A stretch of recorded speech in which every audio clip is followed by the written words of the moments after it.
All those in favor of the motion will please rise one at a time and be recognized by the clerk. Mr. Lecce. Mr. Lecce. Mr. Longadon. Mr. McCall.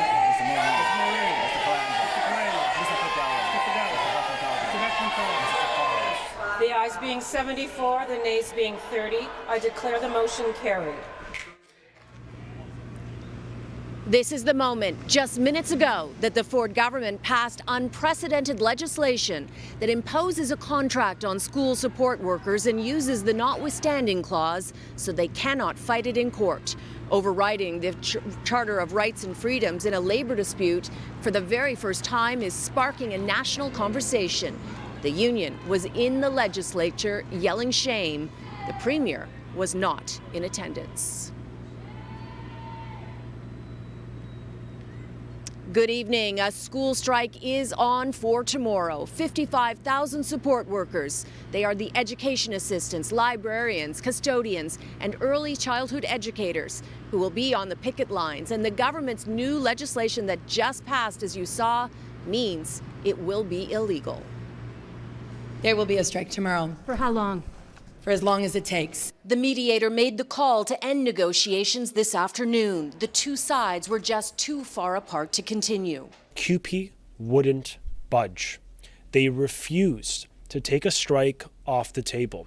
Even though CUPE lowered its wage demand yesterday, it wasn't enough. It revised its offer to a 6% increase a year for 4 years, down from 11%.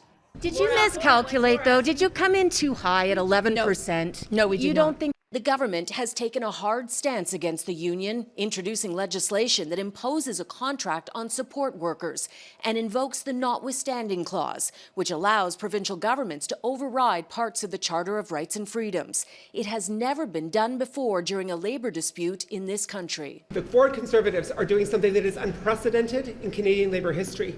It is just not okay for them to think that they can take the nuclear approach to collective bargaining. The Canadian Civil Liberties Association also weighed in today. Bill 28 is a catastrophe for rights and freedoms. And the Prime Minister has condemned the move.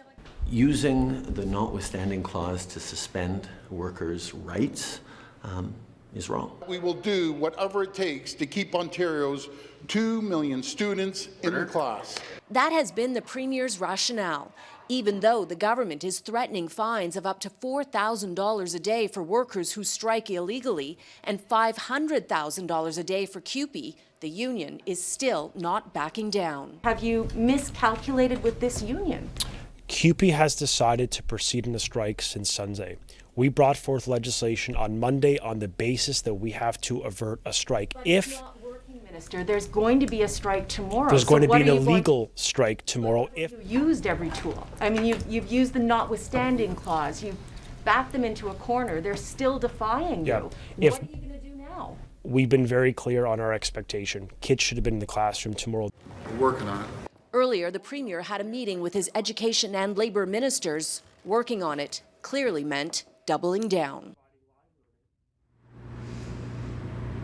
The union says it will find the money to pay the fines if necessary and promises to fight them in court. The fines could add up to $1 million a day, but CUPE says it's getting support across the country.